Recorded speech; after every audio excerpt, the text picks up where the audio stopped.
Hello दोस्तों, Hindi mirror with Suniti channel में आपका फिर से स्वागत है। कैसे हैं आप सब? दोस्तों, आज की वीडियो में हम आपके लिए फिर से यूपी का टीजीटी, पीजीटी का आपका टेस्ट लेकर आए हैं और आपके इसमें जितने भी हमने क्वेश्चंस आपके लिए हैं, वो सब आपके जो हैं टॉप एमसीक्यू में आते हैं, इसलिए आप इन प्रश्नों की अच्छे से तैयारी करना। ये सब हमने जितने भी आपके क्वेश्चंस लिए हैं, वो टॉप एमसीक्यू लिए हैं आपके। तो आप इन प्रश्नों को अच्छे से पढ़ना और आपका ये आज हिंदी प्रैक्टिस सेट जो है 5 है, यानी कि 5वां सेट है आपका। तो पढ़िए और टीजीटी, पीजीटी पार करिए और हमारे क्वेश्चंस को बहुत अच्छे से अगर आप कर लेंगे जो हम आपको प्रोवाइड करा रहे हैं, तो आपका पेपर बहुत अच्छे से जाएगा और आपका क्लियर भी होगा। और ऐसे मौसम में जैसा कि इस वक्त सभी को पता है कि कोविड का टाइम चल रहा है, तो आप अच्छे से तैयारी कर सकते हैं घर पर रहकर। और इन क्वेश्चंस को आप जितना ज़्यादा देखेंगे और जितना आप इसको पढ़ेंगे और अगर आप चाहें तो इसको नोट डाउन भी कर सकते हैं। देखिए, ये मैंने आज आपके आदिकाल से लिए हैं ये प्रश्न। देखिए यहाँ पर ये आदिकाल से आपके प्रश्न हैं। इससे पहले मैं आपको 45 जो है सीरीज में करा चुकी हूँ, वो आपकी जो है सीरीज दूसरी सीरीज में है। आज आपकी ये 5वीं है। डिस्क्रिप्शन में उनके मैं आपको लिंक दे दूँगी। आप सभी सीरीज को देख सकते हैं और जितने भी क्वेश्चंस हैं उनको अच्छे से आप तैयारी कीजिए। अगर वीडियो पसंद आती है तो ज़्यादा से ज़्यादा लाइक एंड शेयर कीजिए। चलिए चलते हैं पहले प्रश्न पर। पहला प्रश्न है, पहला प्रश्न क्या हम यहाँ से पहला ही बोलेंगे इसको क्योंकि हमारे 45 हो चुके हैं, अब ये 46 प्रश्न है आपका। अमीर खुसरो की पहेलियों में कौतूहलता और वैचित्र्यता मिलती है। खुसरो ने किस अलंकार का प्रयोग करके अपनी इन मुकरियों पहेलियों में चमत्कार पैदा किया है? तो हमें बताना है कि कौन से अलंकार को लेकर उन्होंने पहेलियाँ लिखी हैं, खुद मुकरियाँ लिखी हैं, तो उनमें चमत्कार कौन से अलंकार से पैदा हुआ है? तो इसमें बताना है हमने। तो कौन से अलंकार से पैदा हुआ है बच्चों? ये हुआ है आपका अपहृति अलंकार से। चलिए अगले प्रश्न में चलते हैं। अगला प्रश्न है, अमीर खुसरो के श्रेष्ठतम साहित्यकार थे। अमीर खुसरो श्रेष्ठतम साहित्यकार थे। खुसरो ने हिंदी साहित्य में किस भाषा की नींव रखकर हिंदी साहित्य के इतिहास में अपना अभूतपूर्व योगदान दिया? रेखता, दक्कनी उर्दू उर्दू ब्रजभाषा, फारसी मिश्रित या फिर हिंदी खड़ी बोली? तो बताइए दोस्तों। तो ये सभी को पता होगा कि जो अमीर खुसरो से ही हिंदी खड़ी बोली की शुरुआत मानी जाती है। तो हिंदी साहित्य की जो नींव रखी है हिंदी साहित्य में, वो हिंदी खड़ी बोली की अमीर खुसरो ने ही रखी थी। हालांकि उस वक्त इतना इसका प्रयोग नहीं होता था, शुरुआत हो चुकी थी। इसकी जो प्रगति हुई थी वो भारतेंदु युग से हुई थी। ये सभी बच्चों को पता होगा कि भारतेंदु युग में ज़्यादा चली थी। चलिए अगले प्रश्न पे चलते हैं। अमीर खुसरो के संदर्भ में निम्न में से कौन सा कथन असत्य है? अब देखिए यहाँ पर हमें असत्य बताना है, ना कि सत्य। अमीर खुसरो ने ही हिंदी खड़ी बोली की नींव रखी, सही अभी पढ़ा है। अमीर खुसरो रीतिकाल के महानतम कवि व शायर थे। अभी आपको पता है कि मैं जो हूँ करा रही हूँ आदिकाल। तो देखिए यहीं पर पकड़ में आ गया कि रीतिकाल के नहीं थे, तो यही हमें दूसरे नंबर पे ही पता चल गया कि असत्य कथन ये है, तो ये हमारा आंसर हो जाता है। अब आगे तो फिर सारे सही होंगे कि वो अरबी फारसी हिंदी के प्रकांड विद्वान थे। अमीर खुसरो की सर्वाधिक ख्याति पहेलियाँ, मुकरियाँ तथा फुटकर गीत लिखकर मिली। तो हमें जब पता रहता है, बिल्कुल हम श्योर होते हैं, तो हमें आंसर एकदम से पता चल जाता है। तो हम यहाँ श्योर थे कि वे आदिकाल के कवि हैं। चलिए अगले प्रश्न पे चलते हैं। मनोविनोद और अमीर खुसरो की अद्वितीय विशिष्टता थी। इसके लिए उन्होंने पहेलियों की रचना की, पहेलियों से साम्य रखती। उनकी अन्य रचनाएं हैं, पहेलियों से जो उनकी रचनाएं हैं वो कौन कौन सी हैं? मुकरिया, निस्बतें, 2 या 3 सुखने, बी खलिकबारी, दास्ताने लैला मजनू, सी गुररतुल या फिर कलाम शीरी खुसरो या फिर आइने सिकंदर या फिर हस्त बहिश्त? तो इसमें हमें बताना है कि जो मनोविनोद का उन्होंने लिखा है, पहेली से साम्य रखती है, उनकी अन्य रचनाएं कौन सी हैं? यानी कि जो पहेली से जो जैसी उनके समान ही उनकी रचनाएं कौन सी हैं? तो बताइए दोस्तों कौन सा है? तो आपका 49 का होगा ए, मुकरिया, निस्बतें, 2 या 3 सुखने। चलिए अगले प्रश्न पे चलते हैं। विद्यापति पदावली में किस रस की प्रधानता है? विद्यापति की जो पदावली है उसमें हम बताना है कि किस रस की प्रधानता है। तो देखिए कौन से रस की प्रधानता है, वीरस, श्रृंगार रस, करुण रस या फिर वात्सल्य रस। तो बताइए दोस्तों। तो विद्यापति पदावली में श्रृंगार रस की प्रधानता है। चलिए अगले प्रश्न पे चलते हैं। अगला प्रश्न है, विद्यापति की पदावली में आश्रयदाता की प्रशंसा है या फिर रस की प्रधानता है या श्रृंगार रस की प्रधानता है या भक्ति और श्रृंगार दोनों ही रस की प्रधानता है। अब देखिए यहाँ पर हमने जो पढ़ा था, यहाँ पर श्रृंगार रस तो हम पढ़ चुके हैं, तो उसका मतलब श्रृंगार रस तो है ही, लेकिन इसके साथ अगर हम ले लें भक्ति, तो भक्ति और श्रृंगार दोनों की प्रधानता। यहाँ पर भक्ति नहीं था और यहाँ पर जो है भक्ति है, तो इसका मतलब दोनों की है। चलिए अगले प्रश्न पे चलते हैं।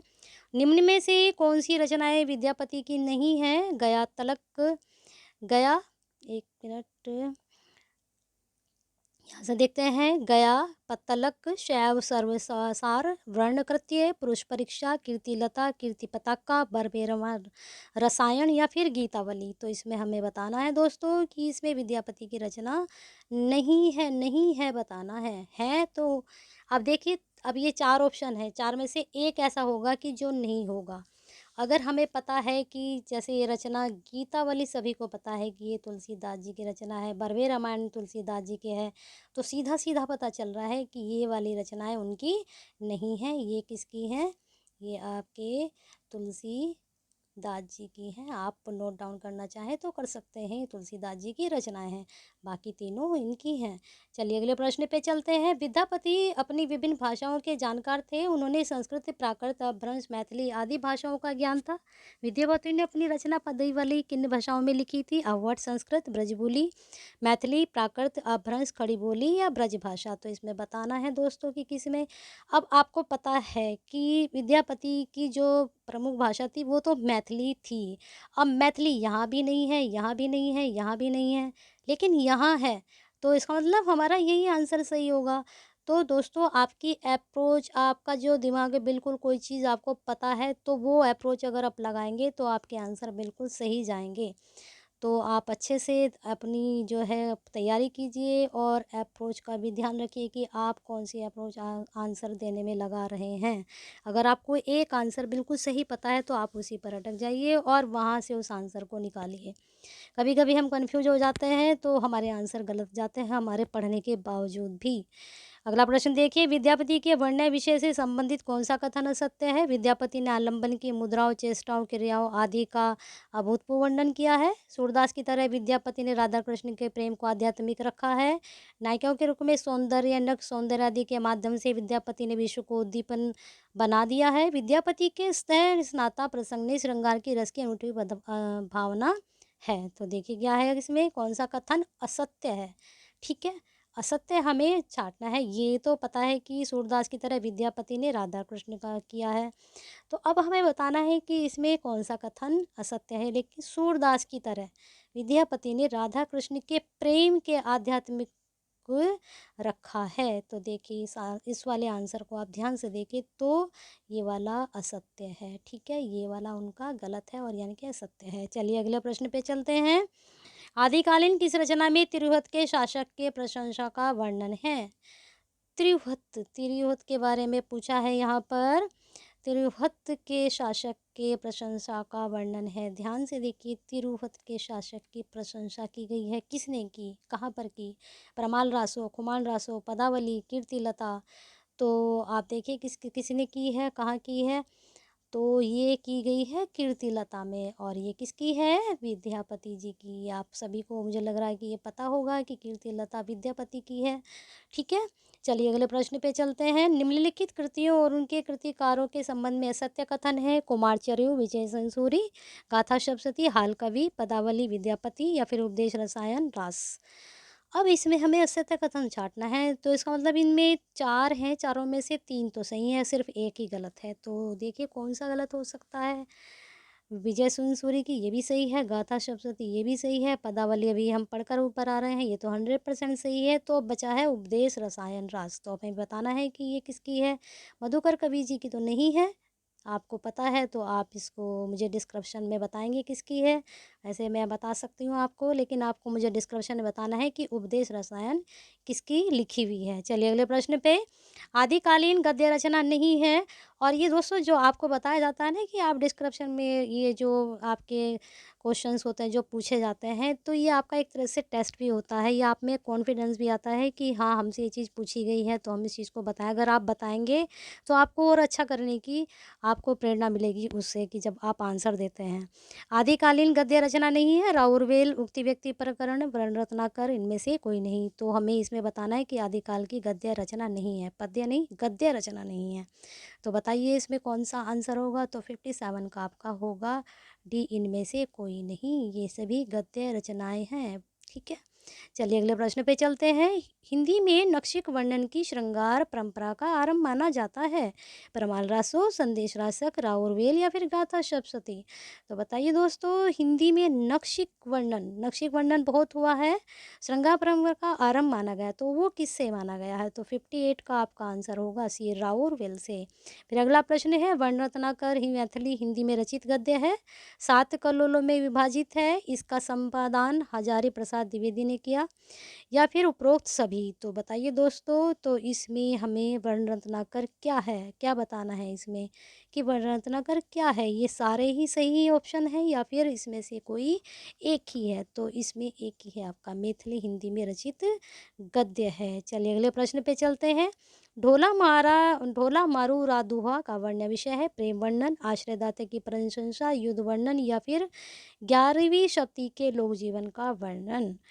तो आपकी 4 ऑप्शन है, चारों में से सिर्फ एक ही सही होगा, वो कौन-सा सही है? देखिए दोस्तों, आपने सही लगा ही लिया होगा, आप देख लीजिए, अगर आपका सही है तो इसमें जो है प्रेम वर्णन है। चलिए अगले प्रश्न पे चलते हैं। आदिकालीन लौकिक साहित्य की श्रेणी में सम्मिलित नहीं है, बसंत विलास, अमीर खुसरो की पहेलियाँ, जयमंग जस चंद्रिका, ढोला मारूरा दुहा। बताइए दोस्तों कि जो आदिकालीन लौकिक साहित्य की श्रेणी में सम्मिलित नहीं है, क्या सम्मिलित नहीं है? तो बताइए दोस्तों, इसका आपका बी होगा, अमीर खुसरो की पहेलियाँ, लौकिक साहित्य में नहीं आते हैं ये, ठीक है? बाकी ये लौकिक, बसंत विलास भी लौकिक साहित्य है, जयमंग जसचंद्रिका भी लौकिक साहित्य है, ढोला मारूरा दो ये भी लौकिक साहित्य है, और भी रचनाएँ हैं जो लौकिक साहित्य की श्रेणी में आती हैं। ये आप इसका भी आप आंसर दे सकते हैं डिस्क्रिप्शन में कि और कौन-कौन सी जो आपकी लौकिक साहित्य है उसमें और कौन-कौन सी रचनाएँ हैं। 3 तो मैंने आपको बता दी और बाकी आप बता सकते हैं। चलिए अगले प्रश्न पे चलते हैं। पहले जैसे गाथा या गाहा कहने से प्राकृत का बोध होता था, वैसे ही पीछे दोहा या दुहा कहने से अपभ्रंश या लोक प्रचलित काव्य भाषा का बोध होने लगा। यह कथन किसका है? रामकुमार वर्मा, रामचंद्र शुक्ल, लक्ष्मी सागर वार्ष्णेय, वार्ष्णेय या फिर हजारी प्रसाद द्विवेदी। तो यह बताना है आपको। तो 62 का आपका होगा रामचंद्र शुक्ल जी। ठीक है, अगला प्रश्न, ये क्वेश्चन वेरी वेरी इंपॉर्टेंट आपका, ठीक है, ये वेरी वेरी इंपॉर्टेंट, इसको आप नोट डाउन भी करना, ये क्वेश्चन आता ही आता है। चलिए अगला प्रश्न है, आध्यात्मिक रंग के चश्मे आजकल बहुत सस्ते हो गए हैं, उन्हें चढ़ाकर कुछ लोगों को गीत गोविंद जयदेव के पदों में आध्यात्मिकता दिखती है, वैसे ही पदावली विद्यापति के पदों में। यह कथन किसका है? इसमें बताना है, डॉक्टर नगेंद्र, डॉक्टर नामवर सिंह, हजारी प्रसाद द्विवेदी या फिर रामचंद्र शुक्ल। तो बताइए दोस्तों इसमें किसका है? तो यह कथन भी रामचंद्र शुक्ल जी का है, ठीक है। ये भी वेरी वेरी इंपॉर्टेंट आपका, इसको भी आप नोट डाउन जरूर कर लेना, ये जरूर आता है, ठीक है। चलिए अगला प्रश्न है। अब आगे जितने भी प्रश्न हैं, मतलब मेरे जितने भी प्रश्न मैंने आपके लिए हैं, वो आगे मैं आपको बिल्कुल श्योर हूँ कि ये क्वेश्चंस आते ही आते हैं। चलिए अगले प्रश्न में चलते हैं। जहाँ मन पवन संचरहि रवि शशि नहा पवेश, तही वट चित्त विषाम करु सरहे कयो उवेश। उपयुक्त पंक्ति किससे संबंधित है? सरहपाद, शालिभद्र सूरी, रोड़ा या फिर विद्यापति, इसमें बताना है। तो बताइए दोस्तों, आपका मुझे लगता है कि ये सभी को पता होगा, क्योंकि ये पंक्ति बहुत ही ज़्यादा महत्वपूर्ण पंक्ति है और बहुत ही प्रसिद्ध पंक्ति हैं। तो ये सरहपाद की हैं, ठीक है दोस्तों। और इसको भी आप तैयार कर लेना, ठीक है, क्योंकि तैयारी में ही जीत है। चलिए आगे प्रश्न पे चलते हैं। सैसव जोवन दुहु मिली मिली गेल, सचनक पथ दुहु लोचल लेल, वचनक चातुरी लहु लहु ह्रास, धरनी ही चांद का एल परगास। ऊपर पंक्ति किस कवि की है? चंद्रवरदाई, विद्यापति, खुसरो या फिर शंभु। बताइए दोस्तों इसमें किसकी पंक्ति है? तो ये आप ध्यान रखना, ये भी बहुत आपका इम्पोर्टेंट क्वेश्चन है, ये विद्यापति जी की हैं। ठीक है, इसको भी आप नोट डाउन जरूर कर लेना। चलिए अगले प्रश्न पे चलते हैं।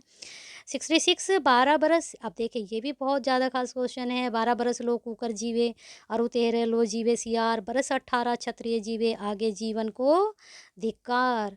ये पंक्तियाँ किस रासो काव्य की हैं? पृथ्वीराज रासो, खुमान रासो, हमीर रासो, परमाल रासो। दोस्तों ये प्रश्न भी आप जरूर कर लेना, क्योंकि ये भी आपका बहुत बहुत वेरी वेरी इंपॉर्टेंट है। ठीक है, चलिए 66 आप आंसर बता दीजिए मुझे। तो इसमें आपको बताना है कि कौन है, तो इसमें है परमाल रासो। ठीक है, चलिए अगले प्रश्न पे चलते हैं। उक्ति धर्म विशाल से राजनीति नवरस, खट भाषा पुराण च पुराण कथित मया। उपयुक्त काव्य पंक्तियाँ किस कवि की हैं? ठीक है, चंद, आसुगु, देवसेन, सुमति, गणी। बताइए इसमें कौन सा आंसर है? तो ये पंक्ति है चंद, यानी कि चंद्रप्रदाई जी की। चलिए अगले प्रश्न पे चलते हैं। किसका बेटा किसकी बहू आप स्वार्थ मिलिया सहू? किसका बेटा किसकी बहू आप स्वार्थ मिलिया सहू। उपयुक्त पंक्तियों के रचनाकार हैं गोरखनाथ, हेमचंद्र, मधुकर, चरपटनाथ। बताइए दोस्तों किसकी हैं ये पंक्तियाँ? तो ये पंक्तियाँ बहुत ही इम्पोर्टेंट है, लेकिन हम इस पर ध्यान ही नहीं देते हैं। और ये है चरपटनाथ जी की। इनके बारे में भी बहुत कुछ पूछा जाता है। गोरखनाथ की जी के तो बारे में पूछा ही जाता है, परंतु चरपटनाथ जी के बारे में भी पूछा जाता है। चलिए अगले प्रश्न पे चलते हैं। पिय संगम कऊ निछड़ी प्रिय हो पोर खो केव, मई भिन्न भिन्न सिया निछ न एव न तेव। इन पंक्तियों के अभिप्राय हैं। प्रिय के संयोग में नींद अच्छी आती है, प्रिय के वियोग में भला कैसे नींद आएगी। नायिका दोनों ही स्थितियों में दुखी है, उसे न संयोग में नींद आती है न ही वियोग में आती है। ये प्रश्न आ भी चुका है आपका एक बार, तो इसको भी आप नोट डाउन कर लेना ज़रूर। 67 का आप बता सकते हैं इसमें कौन सी पंक्तियाँ जो है उन्होंने पूछा है, इन पंक्तियों का अभिप्राय क्या है? तो आपका इसका होगा बी। दूसरा, तीसरा, चौथा, पहला इसका अभिप्राय नहीं है, क्योंकि प्रिय के संयोग संयोग में नींद अच्छी आती है। तो इसमें जो है आपको बताना है, प्रिय के वियोग में भला कैसे नींद आएगी। नायिका दोनों ही स्थितियों में दुखी है, उसे ना संयोग में नींद आती है ना ही वियोग में नींद आती है। ठीक है, अगले प्रश्न पे चलते हैं।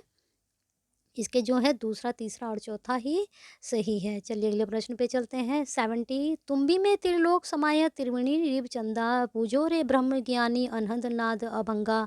इन काव्य पंक्तियों का आशय है कि माया की तुम्बी में तीनों लोग समाये हुए हैं। ये तीनों लोग त्रिकुटी सूर्य और चंद्र हैं।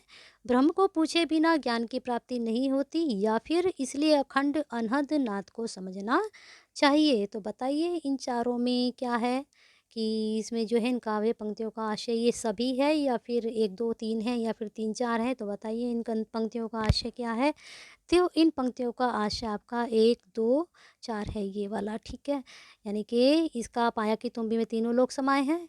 फिर दूसरा है ये तीनों लोग त्रिकुटी सूर्य और चंद्र हैं। तीसरा नहीं है। फिर चौथा है इसलिए अखंड अनंत नाद को समझना चाहिए। तो इस प्रकार से 1 2 और 4। चलिए अगले प्रश्न पे चलते हैं। निम्नलिखित सिद्ध कवियों का जन्म काल के अनुसार सही अनुक्रम है। सरहपा, सब्रपा, लुइपा, कढ़पा, सब्रपा, या सरहपा या कढ़पा। लुइपा, सी लुइपा, सरहपा, कढ़पा, सब्रपा, या डी सरहपा, सब्रपा या कढ़पा, या फिर लुइपा। दोस्तों ये प्रश्न के जो ऑप्शन होते हैं हम इसलिए पढ़ते हैं क्योंकि इतना टाइम आपको मिल जाता है सोचने के लिए कि इसमें कौन सा आंसर सही होगा।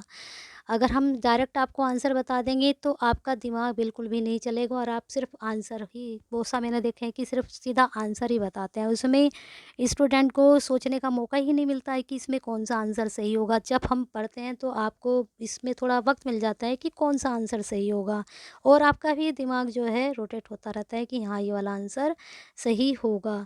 तो आपने ये लगा लिया होगा 71 का। तो 71 का ए है, क्योंकि सरहपा सबसे पहले है, फिर शबरपा है, फिर लुइपा, सबसे लास्ट में कढ़पा है। ठीक है, चलिए अगले प्रश्न पे चलते हैं। 72 सुमेलित करना है इसमें। ठीक है, इधर कृति हैं, इधर रचनाकार के नाम हैं। चलिए देखिए, अब थोड़ा इसको नीचे कर लेते हैं, यहाँ पर ये हो जाएगा। हाँ, इधर कृति है, इधर रचनाकार है, इधर रचना, इधर रचनाकार। दोहा को सरहपा, सर्वाचार देवसेन, या फिर भारतेश्वर बालीराज, या शालिभद्र सूरी, या हरिवंश पुराण शंभु, या कढ़पा इसमें बताना है आपको। तो 72 का ये सब ने लगाई लूँगा, क्योंकि ये जब रचना ही अधिकतर सब स्टूडेंट्स को पता ही रहती हैं कौन सी है किसकी है। तो इसमें आपका ए है। ठीक है। दोहा कोश जो है सरहपा की है। समाचार देवसेन जी के हैं। ये भारत शालिभद्र सूरी के हरिवंश पुराण शंभू की है। ठीक है, तो ये बिल्कुल सीधा-सीधा आपका आंसर था। चलिए अगले प्रश्न पे चलते हैं। 73 आपका 73वां प्रश्न है आपका, सुमेलित कीजिए। फिर सुमेलित का आ गया, इधर रचना है, इधर रचनाकार है, पवनचर शंभू, ये सभी को पता है। प्राकृत पैंगल लक्ष्मीधर, ये भी पता है। पावड़ दो मुनीराम सिंह, ये भी पता है। चर्यापाद, ये भी पता है। तो इसमें तो कुछ सोचने की ज़रूरत ही नहीं है। अब आपका बता दीजिए इसमें कौन-सा आंसर है, तो 73 का क्या होगा आपका?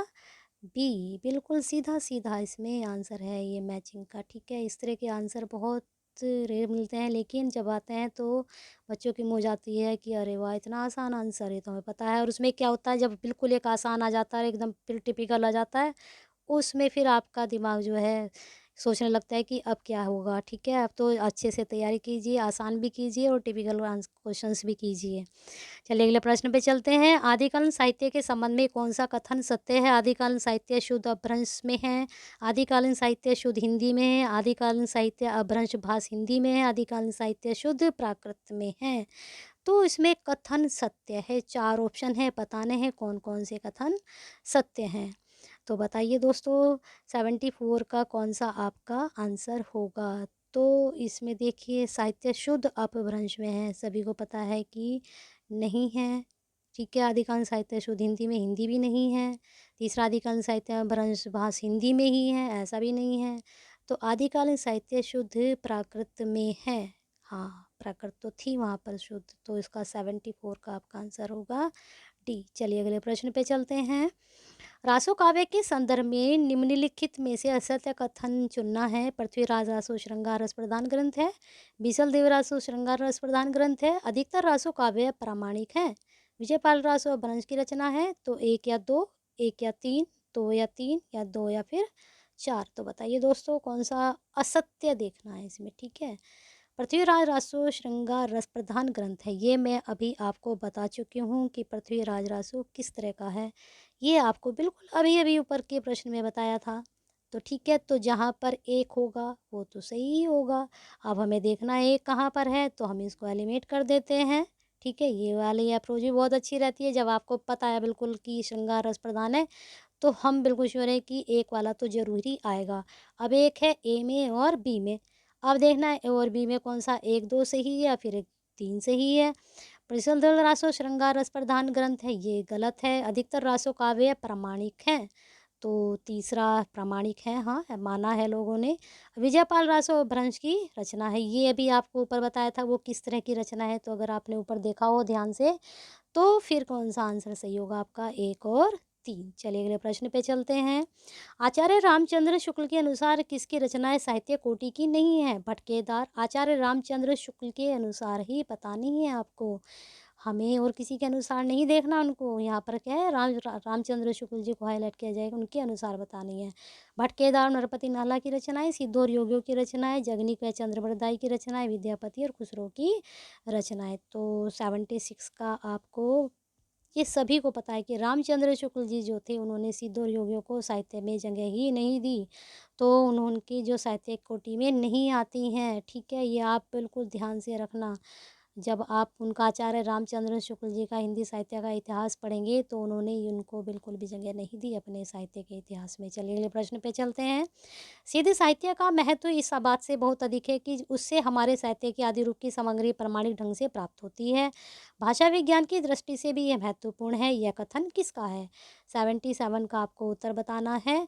तो इसमें जो है रामचंद्र शुक्ल जी तो हो ही नहीं सकते हैं, क्योंकि वो तो थे ही उनके खिलाफ। ठीक है, हजारी प्रसाद बचे 3, हजारी प्रसाद द्विवेदी जी, डॉक्टर नगेश, डॉक्टर रामविलास शर्मा। तो जो सिद्धि साहित्य का महत्व इस बात में बहुत अधिक है, उससे हमारे साहित्य आदि रूप की सामग्री प्रमाणिक रूप ढंग से प्राप्त होती है। तो ये जो सिद्ध साहित्य के लिए लिखा है सबसे ज़्यादा, वो डॉक्टर रामविलास शर्मा जी ने लिखा है, तो उनका यह कथन है। चलिए अगले प्रश्न पे चलते हैं। गोरखनाथ अपने युग के सबसे महान धर्म के नेता थे, उनकी संगठन शक्ति अपूर्व थी, उनका व्यक्तित्व समर्थ धर्मगुरु का व्यक्तित्व था। यह कथन किसका है? नलिनी विमोचन शर्मा, आचार्य रामचंद्र शुक्ल, गणपति चंद्रगुप्त, हजारी प्रसाद द्विवेदी।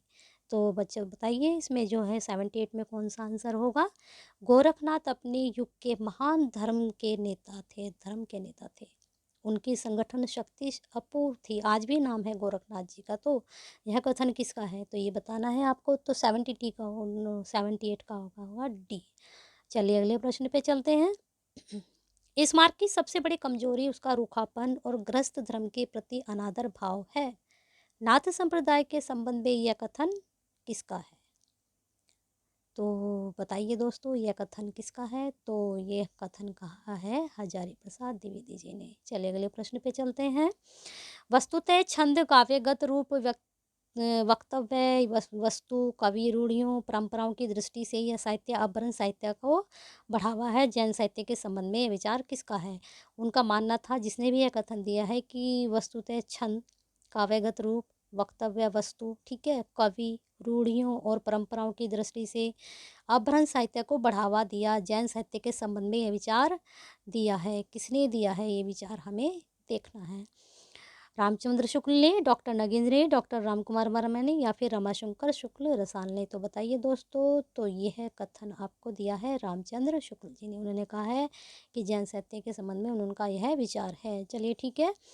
देसिल भावना सब जन मिठा तय तैसन जपो अवहट्टा प्रस्तुत पंक्ति किस कवि की है। वेरी वेरी इंपॉर्टेंट, बहुत देर में आया आपके लिए, बहुत अच्छा क्वेश्चन, ये बहुत ही बढ़िया क्वेश्चन है, तो आप देख लेना, ठीक है। जगनीक चंद्र बरदाई विद्यापति मधुकर। तो बताइए दोस्तों। तो सीधा सीधा इसमें विद्यापति जी की ये कथन है, उन्होंने यह पंक्ति कही है, सॉरी पंक्ति कही है, कथन नहीं है ये, उनकी ये पंक्ति है, ठीक है। तो इसको आप जरूर देख लेना। चलिए अगले प्रश्न पे चलते हैं। दव का दाधा हो ऊपर ले जीव का दादा ना पालवई। उपर्युक्त काव्य पंक्तियों की किस रासों में वर्णित है। दव का दादा हो कूपली जीव का दादा ना पावलई। तो पृथ्वीराज रसो कुमान रसो बीसल देव रसो, या फिर इनमें से कोई नहीं। तो बताइए किसकी पंक्ति है। अब दोस्तों पता है कि पंक्ति तो किसी एक में ही आई होगी, तो ये तो सीधा सीधा गलत ही हो रहा है। तो इसमें बताइए किसमें वर्णित है। तो 82 बीसल देव रासों में वर्णित हैं। चलिए अगले प्रश्न पे चलते हैं। जी को दियो क मासही अपनो सु पावो दिन मान दिन पाएसी। उपरोक्त काव्य पंक्तियाँ किस काव्य ग्रंथ की हैं। तो दोस्तों मैंने आपको बता रखा है कि जो है ये जो कया मास, ये क्वेश्चन मैंने आपको पीजीटी टीजीटी की जो सीरीज चल रही है, एक फर्स्ट में या सेकंड में ये वाला क्वेश्चन मैंने आपको बताया भी था, कया मास का जो है कुछ छंद जो है कहाँ पर है। तो इसमें आपको पता है कि वो है जो है पृथ्वीराज रासों में है। तो पंक्ति किस काव्य ग्रंथ से ली गई हैं, तो ये पृथ्वीराज रासों से ली गई हैं, जिसके कौन है आप बताएंगे, ठीक है। हेरी ये मेरी तैला बाड़ी खसमे समतूला शुड़ कड़ही सेरे कपासो फूटीता ऊपर काव्य पंक्तियों के रचनाकार है कड़प्पा शंभू शबरपा आसुकु। तो इसमें बताइए कौन है। तो इस पर पंक्ति के रचनाकार हैं शबरपा। ये पंक्ति भी आप देख लेना, ठीक है। अगला प्रश्न है। गोरी सोवे सेज पर मुख पर डारे के चल खुसरो घर आपने रैन भई चौदेस। ये तो एकदम आपको नाम से ही पता चल गया होगा कि खुसरो की पंक्ति है, लेकिन उसने ये नहीं पूछा कि पंक्ति किसकी है, इसे पूछा है कि काव्य पंक्तियों में गौरी का संबंध किस किस से है। यहाँ पर संबंध बताना है गौरी का। नायिका से है, कवि की प्रेयसी से है, या फिर निजामुद्दीन चिश्ती से, या फिर मोह माया से है। तो नीचे इसमें कोट दे रखा है, तो इसमें बताइए कौन किस किस से संबंध है। वो गौरी कौन है, गौरी किसके लिए बोला है अमीर खुसरो जी ने। तो 85 में कूट यहाँ पर 1 2 3 2 4 1 2 3 या फिर 1 2। तो बताइए दोस्तों इसमें से क्या है। तो इसमें है 1 और 2, यानी कि नायिका से और निजामुद्दीन चिश्ती से, दोनों को उन्होंने संबोधित करके ये बात कही है। चलिए अगले प्रश्न पे चलते हैं। पियो चित्तौड़ ना आवे सावन पीली तीज जोवे बाट बिरहणी खिड़खिड़ आड़े खीज संदेशो पीड़ साहिबा पाछो फिरे ना दे पंछी धालिया पिंजरे छूटण रो संधे। तो इसमें आपको बताना है कि ये पंक्तियाँ किन किन भावों को अभिव्यंजन हुई हैं, यानी कि किन किन भावों का इनसे पता चल रहा है। लोक व्यवहार, विरह, क्रोध या फिर विनय। बताइए दोस्तों। तो आपका 86 का होगा सी। इसमें आपका पता चल रहा है 2 और 3, यानी कि विरह का और क्रोध का। वो विरह में है और विरह के कारण उसको नायिका को क्या आ रहा है, क्रोध आ रहा है। तो ये दोनों इसमें सही है। चलिए अगले प्रश्न पे चलते हैं। जन्मकाल के अनुसार कवियों का सही अनुक्रम है। ये जन्मकाल वाले जो है प्रश्न आप जितने से ज़्यादा करेंगे उतनी ज़्यादा आपकी प्रैक्टिस होगी, तो इनको ज़्यादा से ज़्यादा करिए। अनुक्रम वालों को ये ज़रूरी आते हैं इस तरह के प्रश्न। तो देखिए, शंभु चंद्रबरदाई विद्यापति या फिर कबीर। बी विद्यापति कबीर चंद्रबरदाई शंभु, विद्यापति कबीर शंभु चंद्रबरदाई, या फिर कबीर शंभु या विद्यापति या फिर चंद्रबरदाई। तो आपको बताना है। तो 87 का क्या होगा?